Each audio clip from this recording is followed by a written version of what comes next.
Alright guys, TacticalRab back again today. Hope you're all doing well and enjoying your day so far. Welcome back to VALORANT News, and the VCT Stage 2 in North America is underway. 2 massive games last night, 2 very important results, and some reaction to it actually, especially from the Sentinels guys, as to what they plan to do over these coming weeks of matches. Very much enjoyed your thoughts in the comment section below. Hit the like button if you enjoy. Subscribe if you're new as always, I would greatly appreciate it. Really up to the channel, thank you very much indeed for doing that. Smash through 17,000 subs I believe yesterday. Really appreciate it guys. Firstly, let's talk about this. Masters confirmed to be in Copenhagen, and the champions this year is going to be in Istanbul. That's really cool. I think part of the reason they're not doing it in the US, because champions, these kind of world championship events, often they want to do them in LA and stuff. Like, I think part of the reason is that Russian players or just players from the CIS region in general will have a very hard time getting visas, and even other countries as well getting visas to get in the US. It's a pretty hard time. So maybe Istanbul doing it in Turkey makes sense. Thought that was really cool. The actual plan here, I believe, is to do these with a live audience in attendance. So Copenhagen, that of course being in Denmark, and Istanbul and Turkey. The only sad thing about this is still Masters, you only get 12 teams there, like only 2 in A. Like, these are the slots for Masters as it was for Masters 1. Thankfully, Champions are 16 teams, but, still, I think there's something to be on the table there, to be honest, for Masters, to make it slightly better with some more teams. That's just my opinion at the very least. But as they say here, our goal is to see our biggest international events played in front of a live audience. So they are planning to get audiences in attendance, which is about time, to be perfectly honest, but I think it's finally going to happen this time around.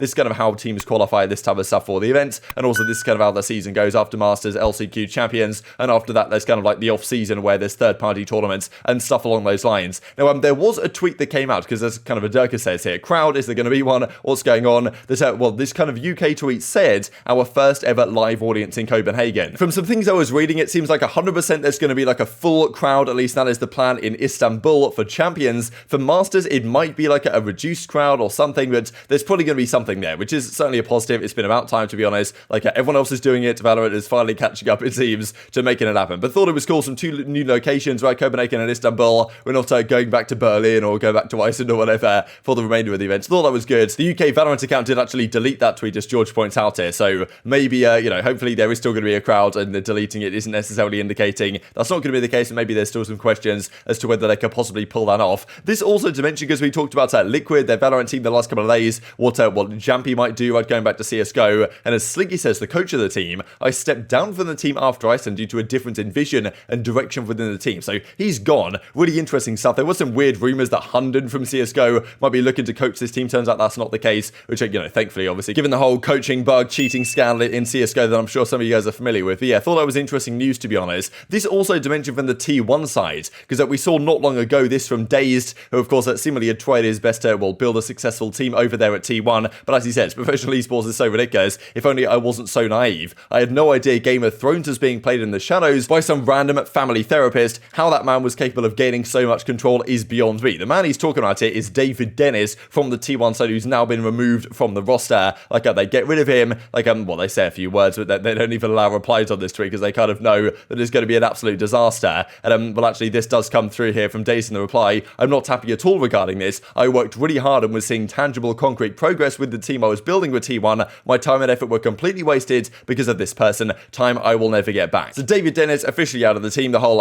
help sewers stuff was being spammed in the replies as well, and understandably so. But yes, this does raise the question to me, because T1 probably are going to try and get like a partner spot next year to get involved in the kind of pseudo franchise ecosystem that Riot are bringing forwards. And will that be in North America? Will that be in kind of Asian region? That was kind of the question that was being raised, and maybe getting rid of this makes it more likely that T1 might try and get a partnership spot in the North American side, or well, just in the Americas actually, is kind of how the regions work for next year. We'll see, I'm sure, over the coming weeks and months. Let's dive into these matches then. So firstly, 100 Thieves the Guard. I was really looking forward to this one. Like, I wanted to see, how 100 Thieves going to play here? Have the Guard fallen off? Are they going to maintain their level? Because that's the thing, when you don't see these teams play for quite some time, they looked kind of lost at times. At Masters, of course, they come in right here against 100 Thieves, and they got pretty much bodied in this series. Like, I was surprised in a way at some of the roles that we saw, just because Sire player, I do think is better suited really to being on the Jet, to be honest. Like, having him, don't get me wrong, it's not a bad idea probably having him on the Chamber, but having him in this slightly more passive agent that he might not be best suited to. And like, honestly, you've got to give so much credit to 100 Thieves, I think. Like, the improvement they've made over these last few weeks, they've just done things absolutely perfectly right in terms of how they want to improve their team, how they want to build their team, filling it with really talented but also very like driven young players, like and effectively just getting rid of the old and straight in with the new, and keeping Asuna right, and Bang of course on the team,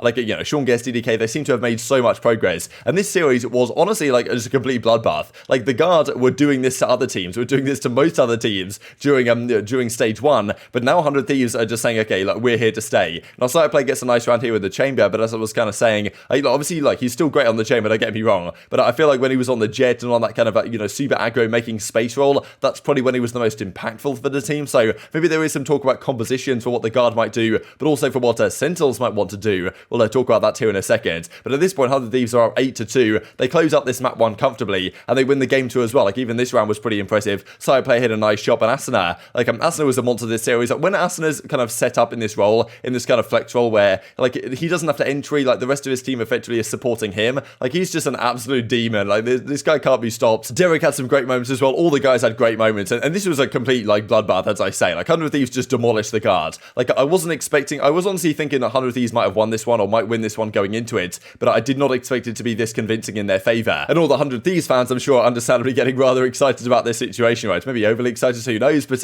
you know, a victory against the Guard like this is very impressive, especially because just how stacked that Group A is and how difficult it is to call in general. Like, every single victory you get here sets you up very nicely, and also, like, round count could play an important factor, right? So, like, 100 Thieves winning in such a dominant fashion could be very important down the line, depending on how the future series go. Some reaction here was Asuna says 2-0 against the Guards, got revenge for my ex-teammates. Of course, I'm pretty sure they won at one map against the Guards, when, of course, like, Asuna was formerly playing with the team. I think that was that the roster they had at the time with Eccles and babybay, and Hiko was still in the team, Ethan was still in the team, I guess, and they lost 2-0 versus the Guard and got 13-1. Did they get 13-1 or 13-0s? I don't know. They got demolished, and then they made a change like a few days later, and Nature was like, okay, it's not due to the fact that we got 13 odes, but yeah, maybe it was. So anyway, as he says, got revenge for that former teammates, took them down this time, starting off 1-0 in the group stages. This also for Minette thought was kind of, you know, sad for him in a way, but I don't know what's wrong with me. Keep letting my team down. Feel so bad. My team doesn't deserve this. That one is on me. I don't know anymore. It's so depressing, right? So Minette's kind of struggling to find his groove again in the team. I do believe they can get back there, but when a really young team like this kind of bursts onto the season as great success, it's really tough to kind of keep that level up going forwards with everyone else watching your VOD and meta changes, this type of stuff. And even as FNS says, I lost my opener to Ryan Shanks last year, proceeded to win the entire thing at Masters. You shall be okay. This also from Derek, my performance has been hindered just because my in-game name is Derek, but the boys look nice today. We're only going to get better from it. So that's kind of a scary thing really from Derek to say that, you know, they've only really been a team for a couple of weeks at this point. They've come on leaps and bounds in the last few weeks and certainly expect to continue to be able to do so. And credit really to cNed and DDK. First of all, building this roster, building up this team to what it is. cNed seems to be perfect for this role and having a really good time doing it. And, you know, it's just great to see the success that he is having. So 2-0 versus the Guards. Impressive victory. The final series stats look like this. 2-0. Net, as he's already kind of implied, had a bit of a stinker, right? He has 9 maps, or 9 kills over the 2 maps. That's pretty tough. Yeah, Asuna, Stella, Will, I mean, like everyone. Honestly, it is kind of close to the kind of dream that you guys know what I'm talking about on the left-hand side. But yeah, it doesn't happen in the end. But yeah, Fracture game 1. Net has 3 kills, 3 and 15. Bayern 6 and 17. So yeah, tough showing for him on the Viper. But I mean, yeah, he's going to have to bounce back, as will the rest of the team, if they want to make sure they qualify. Let's discuss the Sentinels series then, because really this was, like, we've heard the last few days, TenZ talked about vintage Sentinels. They felt a bit more like the vintage Sentinels team when they eventually qualified. This really was vintage Sentinels, right? They played game 1 on Bind with a questionable composition, a map that they've been really good at in the past. They managed to let this one slip away. LG take it. B-Dog, you've got to give him credit, and Dapr will give him credit here. We'll see in a second. Like, what a monster he was this entire series, especially game 1, game 3. But yeah, LG win the game 1, and then it's the complete TenZ show map 2. Like, this is what I'm saying about, like, Sentinels, kind of vintage Sentinels in a way, because they lose their map pick game 1. TenZ carries them so hard through the game 2, and then they get demolished on the 3rd. We'll see that here in a second. But again, game 1 goes to Luminosity, 13-11. Really close fought affair, but Sentinels did not quite have enough in the end. TenZ did his best, to be honest. We'll see the stats here in a second. He's also just unbelievable on the Jet, but there has been some talk about, well, his potential on something like the Chamber, for example, as we shall see here in a second. But the game 2, at this point, it's 11-9 in favor of Sentinels. Like, honestly, the plays that TenZ made to keep this game alive, like, he had 40 kills at the end of this game, like, which is just completely ridiculous. And I know that TenZ and Friends is a meme, but, like, this team is just set up to be TenZ and Friends. There's no other way to look at it, to be honest. And, like, I mean, this was the final, like, OT of the game, but TenZ got a 4K the round before this. It was 14-14. It was a 3 versus 5. TenZ comes in, gets 3 headshots with the Vandal, gets a 4th as well with the knives to take it to 15-14, and then TenZ finds himself in a 1 versus 2 here to close out Breach, and he clutches a ridiculous 1v2. I'll just fast forward a little bit here, just so we can get to see this. The TenZ is left last alive here, well, trying to clutch out. The bomb's already down, 1v2, and yeah, he takes down both of these guys, Moose and Tig, to win the game. So this is just like like, TenZ just carry them so hard, not just in terms of kills, but also just in terms of actually clutching the rounds. I mean, look at this final kill as well. So they take it to a map 3, but it's not enough. They get blown out so hard on Fracture. This is, you could almost see this coming in a way. When TenZ isn't on the Jet, he does definitely have a harder time on Raze, there's no doubt. And without TenZ performing well, they just lose the map. That's how it goes. So tough stuff for Sentinels. Fair play to LG though. Like, B-Dog was a monster here on the chamber, no less. And I think that maybe is the lesson to be taken away here from Sentinels. That like this, of course, was a big series for them, really, because Luminosity, theoretically, one of the easier opponents they're going to face in that group. They've still got Optic, they've still got Cloud9 in that group. It's far from easy. As TenZ says, lost against LG 1-2 GG to them. Entry frag life is live by the sword, die by the sword. So they're kind of explaining that the map 3 difficulties that they did indeed have. But as B-Dog says on their side, it's fun playing TenZ. He's absolutely insane. So TenZ, no doubt, insane player, insane talent. And then, well, so was B-Dog, to be honest, on LG this series. And that's kind of what Dapr has to say. I'll share this clip for you guys here right now, because Dapr says, look, everyone was talking about TenZ, but actually B-Dog played better. But also the fact that they're looking to change up their compositions entirely going into future games, because their comp in this series definitely, well, was a bit questionable. Yeah, what do you guys feel in B-Dog, though, on the real? When that guy just got unlocked? Like, everybody's saying Tyson this, Tyson that. I think B-Dog played better than him throughout the whole, like, thing. And Tyson owned.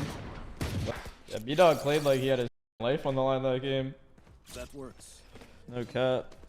That was different. You guys pick Raze in bind in future matches. Yeah. They're gonna pick Chamber too. We're actually gonna change our whole comp, Breach as well.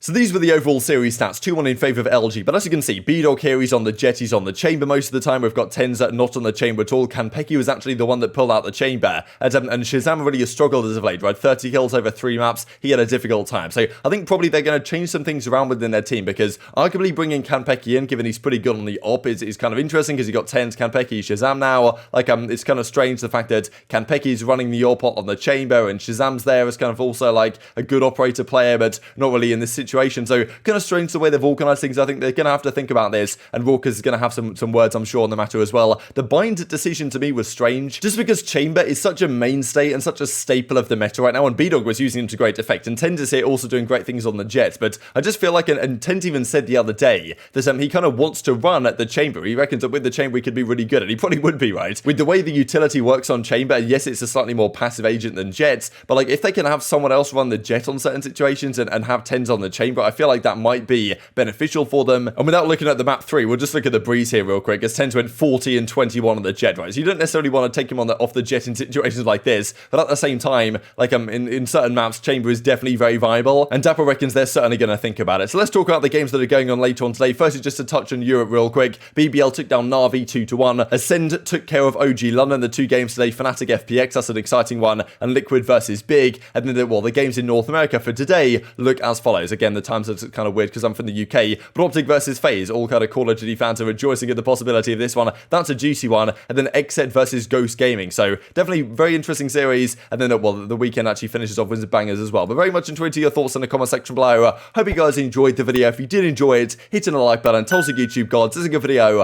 I don't like you should see it as well. And I've grown the competitive Valorant community. Thank you as always. Take care of yourselves, and I will see you next time.